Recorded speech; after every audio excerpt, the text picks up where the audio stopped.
Mein Bruder hat die Haare mit der Maschine geschnitten gekriegt, meine Cousins auch. Und ja, ich durfte das halt nie. Als Kind sollte ich immer rein sein, keine Fehler machen und Gott gehorsam sein. Als ich das erste Mal so kurz geschnitten habe, war mein Bruder total geschockt. Also der meinte, ich würde provozieren, aber ich fand es einfach cool. Also es hat mir einfach gefallen. Ich hatte zum ersten Mal das Gefühl, ich darf wirklich jede Frisur haben, die ich will.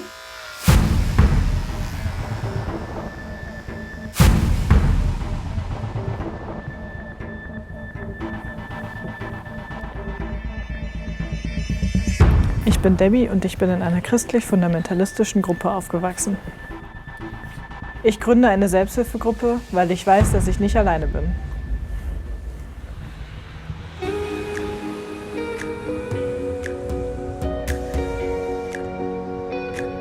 Wir sind vom Leben gezeichnet in den buntesten Farben und wir tragen sie mit Stolz, unsere Wunden und Narben. Wir sind vom Leben gezeichnet, so. Am Anfang bin ich hier hingekommen und war noch tatsächlich sehr konservativ eingestellt und war auch noch in Freikirchenkreisen unterwegs. Und eigentlich mit jedem Jahr meines Studiums habe ich mich weiter davon entfernt.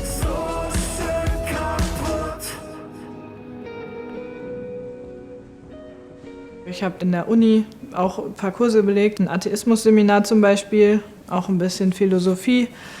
Und habe dann gemerkt, dass das irgendwie alles nicht stimmen kann, was ich vermittelt gekriegt habe. Und dadurch, dass ich ja sowieso schon so ganz früh Zweifel hatte, hat das sozusagen das ausgelöst, dass es einfach immer mehr Zweifel wurden. Und irgendwann ist alles gebröckelt und es war eigentlich nichts mehr davon übrig, von dem ganzen Glauben. Ja.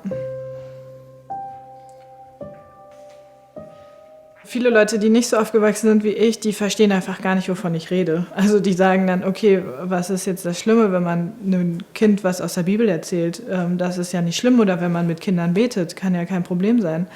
Und die verstehen einfach nicht dieser Missbrauch, der da passiert ist. Also dass da meine Gefühle manipuliert wurden, dass mir meine Meinungen abgesprochen wurden. Das große Ganze können die sich nicht vorstellen, wie sich das überhaupt anfühlt.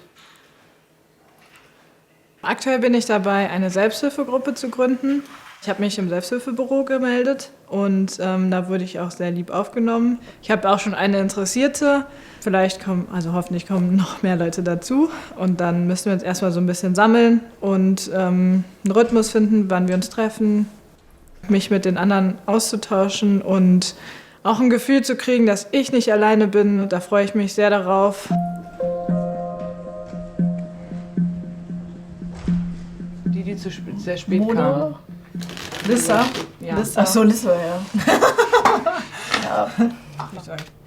Ich sag schon oft verwirren, aber manchmal so. Meine Freunde sind mir auf jeden Fall wichtig und sind für mich halt ein Halt in meinem Leben und auf jeden Fall würde ich die so als meine engen Bezugspersonen bezeichnen. Eigentlich die engsten. Ich sag 0. Ich sag auch 0. Ich sag auch 0. Als ich angefangen habe zu studieren, hatte ich eigentlich nur Freunde, die nicht das Gleiche geglaubt haben wie ich. Oder nicht mal ansatzweise. Viele waren auch atheistisch oder agnostisch. Das ist Trumpf. Was einem auch sehr stark gepredigt wurde, es gibt sozusagen zwei Gruppen. Es gibt die Menschen, die ja, erlöst sind und zu Gott gehören. Und dann gibt es die sogenannten Weltmenschen und die sind halt auf jeden Fall schlechter und die haben nicht genug Liebe, Barmherzigkeit, eigentlich alle positiven Eigenschaften haben die entweder weniger oder gar nicht. Ja, mit einer 12 und einem Zauberer. Dann habe ich aber gemerkt, dass die mich irgendwie viel besser behandeln oder dass es mich bei denen wohler fühle oder dass es überhaupt nicht stimmt, dass denen irgendwas fehlt, ethisch gesehen oder sozial. Das war schon so der erste Punkt, der mich sehr hart zweifeln lassen hat. Okay, dann gehe ich, mit ändern heißt, ich kann jetzt hochgehen einen, ne? Ich gehe einen hoch, ich nehme 3 im Endeffekt. Nein, nimmst du nicht. Oh Mann! Ich hätte mit dem Zauberer du hast jetzt doch kein Ich sage jetzt 0, damit ihr dann mir alles reinwirft. Man kann ja nicht ahnen, dass keiner blau hat.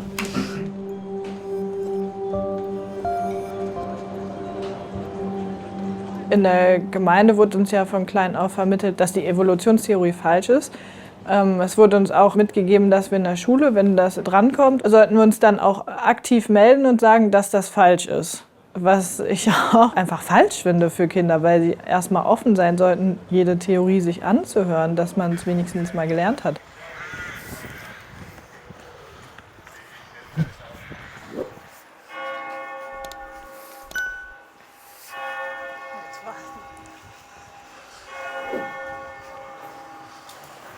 Also heute bin ich hier in Frankfurt.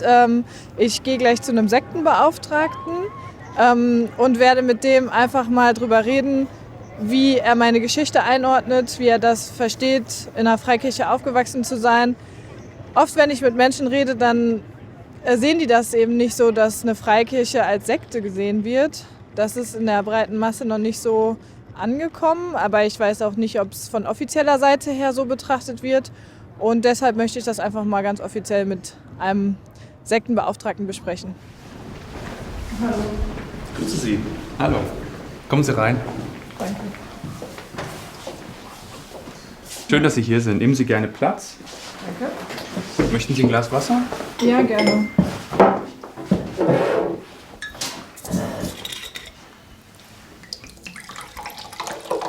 So, dann haben wir jetzt ungefähr eine halbe, dreiviertel Stunde Zeit, um ein bisschen ins Gespräch zu kommen. Und schauen wir mal. Wir sprechen heute eigentlich nicht mehr von Sekten und Sektenbeauftragten, weil der Begriff Sekte sehr vorurteilsbehaftet ist. Das heißt, die Kirchen haben lange Zeit den Sektenbegriff auch benutzt, um sich sozusagen von unliebsamen Gruppen fernzuhalten. Wir benutzen heute lieber den Begriff konfliktträchtige religiöse Gemeinschaften. Spiritueller Missbrauch ist ein Begriff, der in den letzten Jahren immer häufiger auch im Kontext von Missbrauch kommt.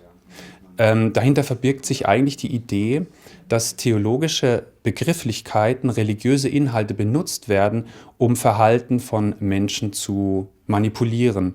Und dahinter verbirgt sich im Grunde, dass man religiöse Muster benutzt, um sagen, die Ethik auszuschalten. Und das ist etwas, was sehr kritisch ist, besonders bei Kindern. Wenn Kinder manipuliert werden, zum Beispiel mit Ängsten von Weltuntergängen oder mit Teufeln, das passiert häufig in Gemeinschaften, wo dualistische Weltbilder eine Rolle spielen, also die Gemeinschaft im Inneren und die böse Welt im Äußeren. Und wenn mit solchen Ängsten gearbeitet wird, dann sind das Formen von geistigem Missbrauch, die wir sehr stark verurteilen, weil sie dem Gewissen widersprechen und weil sie Menschen manipulieren können. Und Sie waren noch nie hier im Haus? Nee, ich war noch nie hier. Während Corona war sehr viel Beratungsarbeit auch am Telefon. Aber lieber habe ich natürlich die Beratung vor Ort, weil man dann nochmal anders ins Gespräch kommen kann. Ja. Gut, dann mache ich mal die Türe zu. Ja.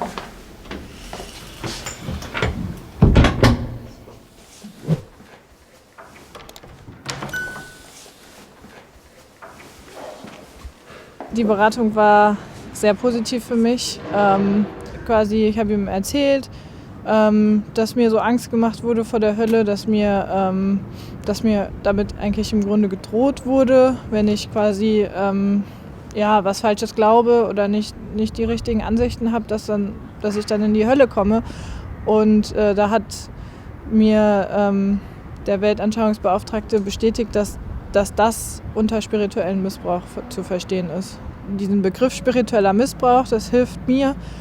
Ich habe nur das Gefühl, wenn ich Leuten, die zum Beispiel gar nichts mit dem Thema Religion zu tun haben, in meinem Umfeld oder so erklären möchte, mit einem Wort, was ist mir passiert, dann ist es immer noch am einfachsten zu sagen, ich bin in einer Sekte aufgewachsen und ich denke, ich werde es auch in Zukunft so handhaben.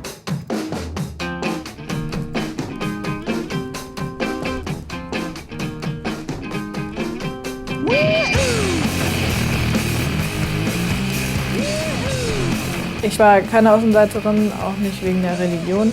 Also ich war auf einer christlichen Grundschule, da war das dann nicht so ein Thema. Und in der weiterführenden Schule war ich halt in einer Klasse, wo auch viele christlich waren. Als Kind wollte ich natürlich schon immer ein gutes Kind sein oder auf jeden Fall, ich wollte ja nichts falsch machen, aber diese ständige Überforderung, was ich damals auch nicht so hätte beschreiben können, aber ständig diese Aufgaben, die man erledigen muss, die ganzen Regeln, das ist ja so ein langer Katalog an Regeln gewesen, das schafft man auch gar nicht als Mensch. Also es ist einfach viel zu viel. Und gerade für ein Kind auch das Gefühl, ich vergesse irgendwas und dann passiert irgendwas Schlimmes daraus. Und dann ist es klar, dass man dann automatisch so eine Angst entwickelt, Leute, die ich kenne, brennen irgendwann in der Hölle. Das ist furchtbar.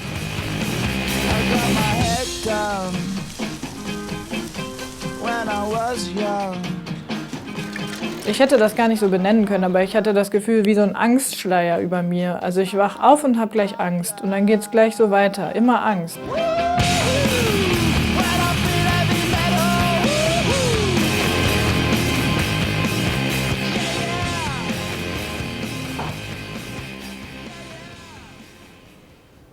Als ich so 17, 18, 19 war, habe ich, glaube ich, sehr viel von meiner Identität doch über den Glauben bezogen. Ich war da auch, sage ich mal, so eine Hardlinerin. Ich habe dann schon irgendwie auch versucht, Leute zu missionieren. Ich habe da Gespräche gesucht. Ich stand auch in der Innenstadt und habe da den Leuten über den Glauben erzählt. Ich habe mich da mit Leuten getroffen und denen dann gesagt, was ich glaube, was ich denke, was gut für die wäre und so. Also ich habe denen wirklich gesagt, ich finde, das ist der beste Glaube, habe versucht, die zu überzeugen davon. Also ich hatte auch so Gebetslisten, wenn irgendwelche Leute getroffen habe und die brauchten irgendwas, habe ich mir das auf die Liste geschrieben, dafür gebetet. Also wirklich krass, ja.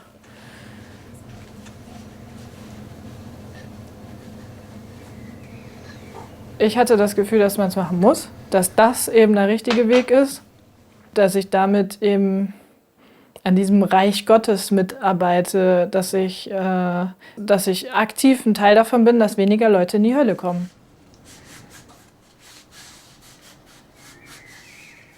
Also im Grunde wahrscheinlich hat es mir gegeben, meine eigenen Ängste zu beruhigen. Wenn ich Angst davor habe, andere kommen in die Hölle, kann ich ja selber was dagegen machen. Meine Eltern haben tatsächlich gar nicht viel mit uns über Theologie geredet. Ja, die waren da eher so ein bisschen passiv und deshalb haben die auch nicht so richtig mitbekommen, wie sehr uns das vielleicht auch belastet.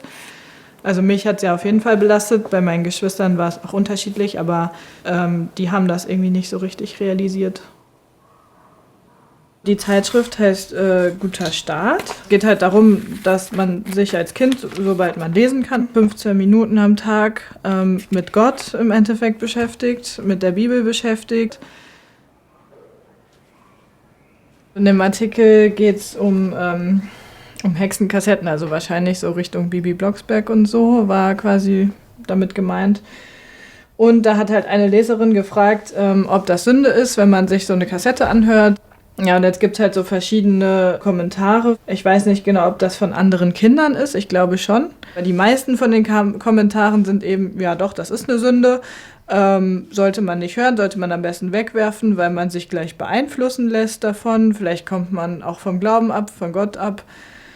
Ja, ich finde es ehrlich gesagt richtig übertrieben, weil es einfach, also ich finde es auch richtig schädlich, Kindern sowas zu sagen, weil es einfach die ganze Zeit heißt, wenn du sowas hörst, dann musst du gleich Angst haben. Und das macht einem Angst, finde ich. Die Kassette zu hören wäre wahrscheinlich gar kein Problem, aber wenn ich dann diese Kommentare dazu kriege mit 10 und das heißt, wenn du das hörst, dann passiert irgendwas Schlimmes, ja, das ist dann das Problem dahinter. Wenn man das jetzt so betrachtet als jemand, der zum Beispiel nicht so aufgewachsen ist und nicht in seiner ganzen Grundschulzeit solche Hefte gelesen hat, dann denkt man vielleicht, gut, so Begriffe wie Nächstenliebe, Gott liebt alle Menschen und so, das sind positive Sachen, positive Werte, vielleicht auch einfach so positive Ideen, die Kindern vermittelt werden.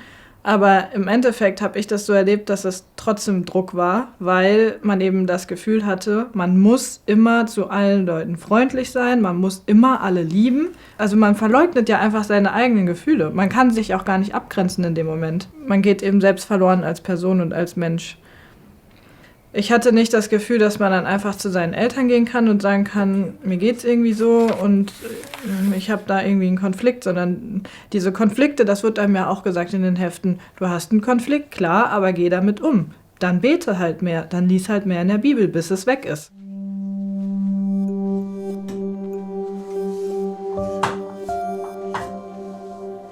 dieser ganz große Bruch, der kam für mich so Anfang 20. Wir haben halt damals so eine Gruppe gehabt, mit der wir, also wir haben uns getroffen und da haben wir dann halt einmal ein Buch gelesen von einem Atheisten und alles da dran, was er kritisiert hat, hat halt auf meinen Glauben, auf meinen bisherigen Glauben zugetroffen. Und ich war schon so an dem Punkt, wo ich vieles losgelassen hatte von dem Glauben. Und das hat mir im Endeffekt, glaube ich, nochmal so den Rest gegeben. Als ich das gelesen habe, konnte ich auch mehrere Nächte nicht schlafen. Da war ich richtig verzweifelt.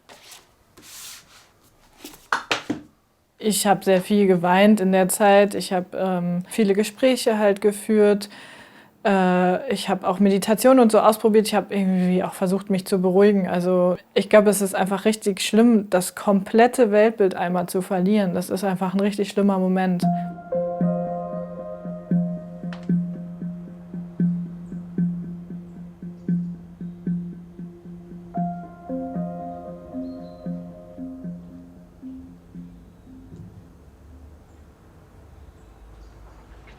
Alles wird gut.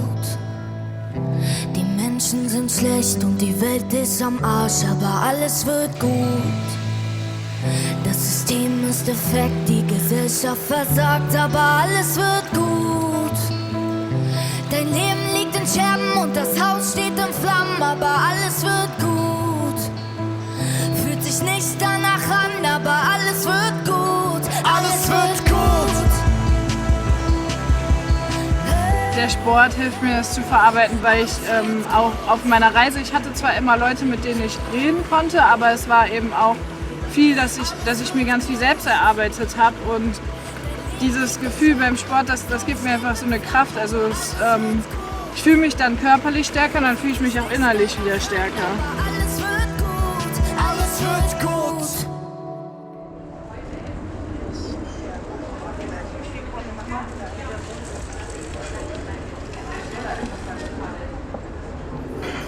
Ich war vor dem ersten Treffen ein bisschen aufgeregt, weil ich gar nicht wusste, wie das wird. Und ich leite ja auch zum ersten Mal so eine Gruppe und habe dann mir natürlich auch Gedanken gemacht und eine Struktur überlegt, wie das Treffen ablaufen könnte, was ich denen wann erzähle, wann wir ein bisschen Freiraum haben.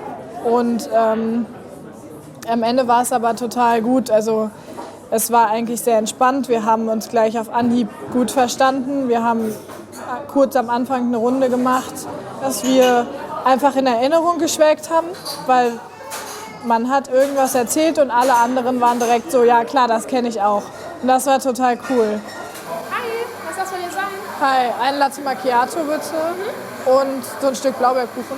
Ja, klar. Und dann habe ich halt vorgeschlagen, dass man einfach für jedes Treffen kann man sich 1, 2 Themen überlegen, die einem gerade die einem hochkommen oder auf dem Herzen liegen oder auch schon länger einen beschäftigen und dass man dann einfach drüber redet. Und wenn es den anderen genauso geht, dann weiß man, es hat vermutlich was mit unserer Geschichte zu tun. Ja. Guten Appetit. Danke. Dadurch, dass ich jetzt die Gruppe gegründet habe, nimmt das Thema natürlich noch mal wieder mehr Raum ein. Und das ist auch ganz schön, weil es jetzt einfach auch so eine konstruktive Art ist. Es ist auch mehr so ein nach vorne schauen.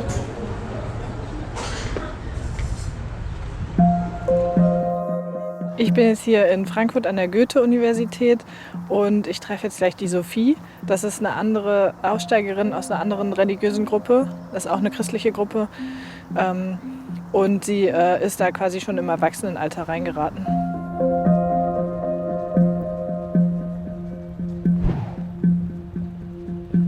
Ich finde es richtig cool, dass sie in die Öffentlichkeit gegangen ist, weil sie dadurch einfach das ganze Thema sichtbar macht. Und das ist ja auch mein Anliegen. Also ich möchte ja auch anderen Leuten einfach so eine Hilfestellung geben, dass sie es auch ein bisschen besser haben. Weil als ich quasi die ersten Schritte gegangen bin und mich entfernt habe von der Gruppe und von der Theologie, da hatte ich eigentlich gar keine Vorbilder so richtig. Oder ich habe mich schon relativ alleine gefühlt. Hi. Hi. Ich bin die Sophie. Ich bin Debbie. Hi. Ich habe gehört, uns verbindet eine ähnliche Geschichte. Ja, genau. Also ich habe schon mal ein Video von dir gesehen, wo du quasi Das Geheimnis heißt das, glaube ich, ja, wo du auch erzählt hast, wie du in die Sekte reingekommen bist und wieder raus. Ja, ich freue mich, dass das irgendwie Leute erreicht hat, dass man öffentlich darüber auch sprechen kann, ne? Dass es auch Leute gibt, die Ähnliches erlebt haben. Es gibt total viele, die so ähnliche Geschichten haben wie wir, leider. Aber genau, deswegen ist es cool, dass wir das machen. Ja, finde ich auch. Ja. Also ich bin gespannt auf deine Geschichte. Ja, ich auch. Ich habe Erfahrungen mit der Shincheonji-Kirche gemacht. Das ist eine neue Religion aus Südkorea. Es ist eine christliche Sondergemeinschaft, die halt sehr stark auf den Wortlaut der Bibel fixiert ist. Also die sich als die Auserwählten sehen, die die Endzeit überleben werden.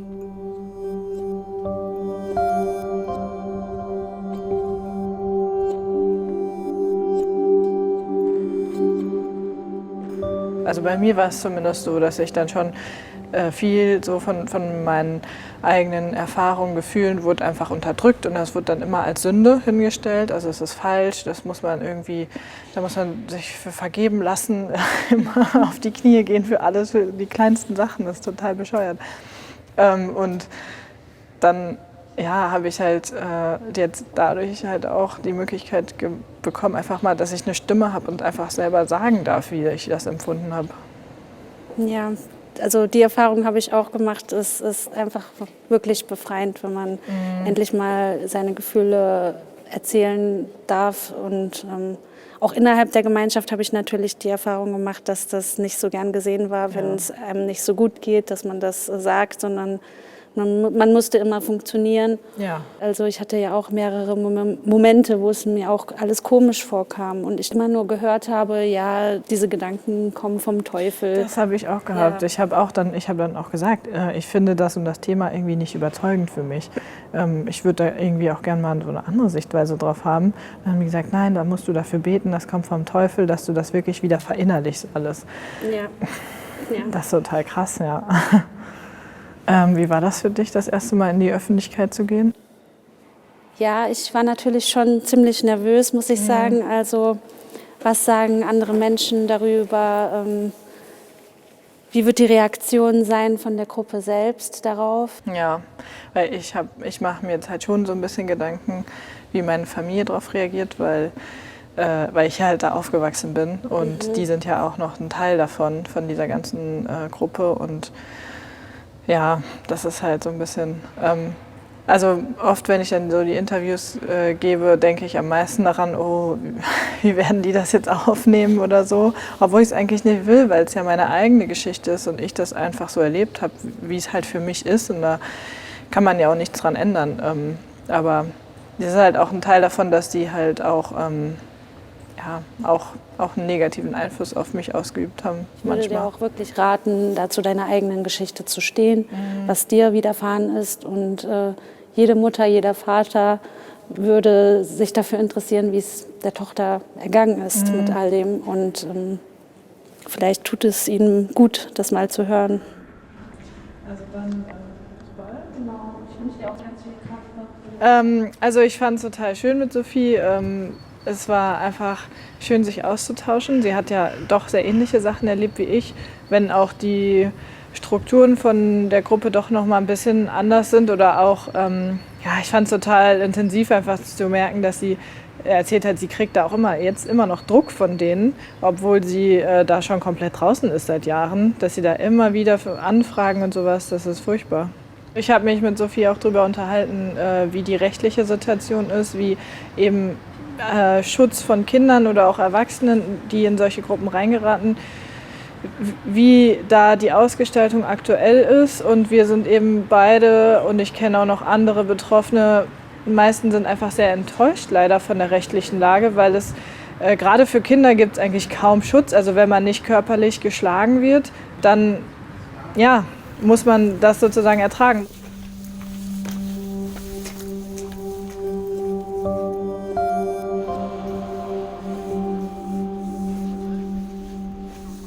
Manche sind ja auch irgendwie in einem Stadium von ihrem Prozess, wo sie sich manche Sachen gerade erst bewusst machen und dann Da muss jetzt erstmal das Vertrauen wachsen, dass wir eine Gruppe werden und dass wir uns gegenseitig eben die Sachen erzählen können, die uns auf dem Herzen liegen.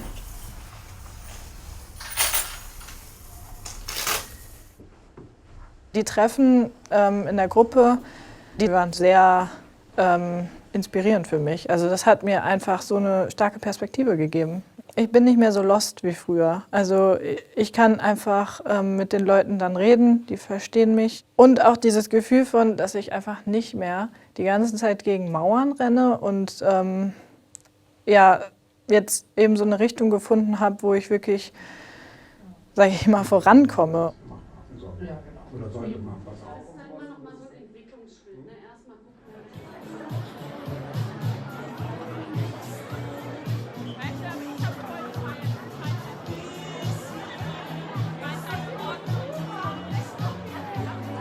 Erst kommt Gott, dann kommt der Mann und dann kommt die Frau.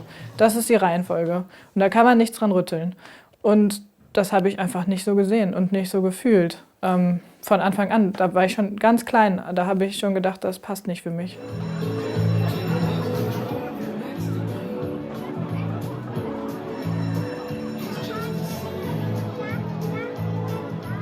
Würdest du irgend sowas von einem Schmuck mögen? Gar keinen Fall. Gar nicht. Du weißt, wie sehr ich Deko hasse. Aber Schmuck, ich meine jetzt Schmuck. Du weißt, wie sehr ich Schmuck hasse. Also ich kenne genug Leute, an die ich die Sachen verschenke. So ist es nicht. Dass ich lesbisch bin, habe ich dann gemerkt, dass das vielleicht auch eben ein sehr, sehr großes Thema dabei gespielt hat. Also ich denke jetzt nicht, dass heterosexuelle Frauen nicht genauso eine Abneigung gegen diese ganzen Rollen haben können. Aber bei mir war es eben auch zusätzlich noch dieses ständige mit diesem sich einem Mann unterordnen und so. Also ich habe mich halt überhaupt nicht an der Seite von einem Mann gesehen. Und das ist mir dann klar geworden, dass das noch viel weiter greift, als dass ich einfach zum Beispiel nur eine heterosexuelle, emanzipierte Frau gewesen wäre, sondern dass ich auch meine ganze Sexualität noch quasi erstmal herausfinden musste. Also nicht hinterfragen, aber herausfinden, was ist da überhaupt los. Ja. So Bernsteinsachen. Sowas mag ich aber auch. Sowas mag ich, so Bernsteinsachen. Du würdest sie nur nicht anziehen. Doch, als Kette. Ja? Mhm. Ich hatte mal eine Bernsteinkette, aber ich habe die irgendwann verloren.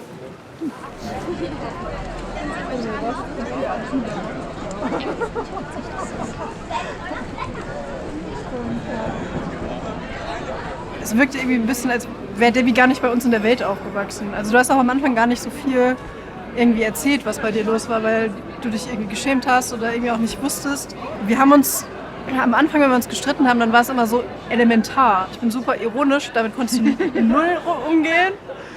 Und heute ist es irgendwie, Streiten ist irgendwie mehr wie so eine Übung. Also irgendwie uns tut es gut. Ja, ich hab mich nicht unterlegen gefühlt bei Fabienne.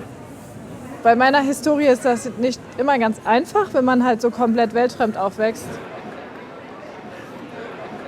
Debbie ist vieles, was ich einfach nicht bin. Total offen, total freudig in Dingen.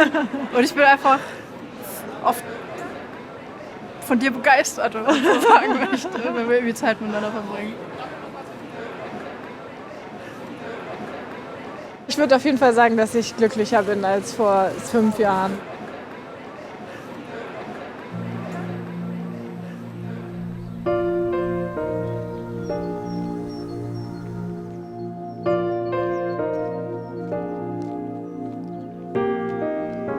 Für die Zukunft glaube ich, dass ich auf jeden Fall schon mal auf einem guten Weg bin, dass ich mir einfach selber vertrauen kann, auch in dem, wo ich mich abgrenzen muss, wo ich vielleicht auch mehr Selbstschutz vornehmen muss. Also ich lese ja zum Beispiel nicht mehr in der Bibel, weil mir das dann einfach nicht gut tut in dem Moment. Und da habe ich eben das Gefühl bekommen, das ist schon genau richtig, wie ich das mache und so werde ich es auch erstmal weitermachen.